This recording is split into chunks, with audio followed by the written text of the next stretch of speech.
పవన్ కళ్యాణ్ గారు జనసేన పార్టీ తరపున పిఠాపురం నుండి వారాహి యాత్రని ప్రారంభించడానికి సంసిద్ధమయ్యారు.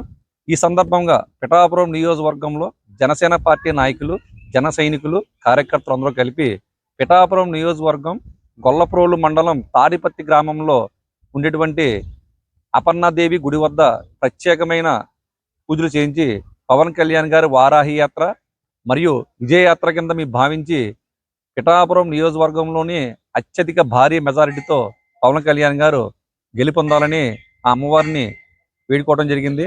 అలాగే ఇక్కడ జనసేన పార్టీ నాయకులు 2019 నుండి ఎవరైతే నిజాయితీగా నీతిగా కష్టపడ్డారో వాళ్ళందరూ కూడా ఇప్పుడు పవన్ కళ్యాణ్ గారికి క్యాన్వసింగ్ అవనివ్వండి, డోర్ టు డోర్ అవనివ్వండి, ఈ క్యాంపెయిన్ అంతా చేసి అత్యధిక మెజారిటీ వచ్చేలాగా మీ అందరం కూడా కష్టపడతామని చెప్తా ఉన్నాం. అదేవిధంగా జనసేన, బీజేపీ, తెలుగుదేశం 3 పార్టీ కార్యకర్తలు, 3 పార్టీ నాయకులు, అలాగే తెలుగుదేశం పార్టీ ఇన్ఛార్జిగా ఉండేటువంటి ఎస్విఎస్ఎన్ వర్మ గారు కూడా జనసేన పార్టీని గెలిపించడానికి ఆయన వంతు కృషి చేస్తారని చెప్పడం జరిగింది.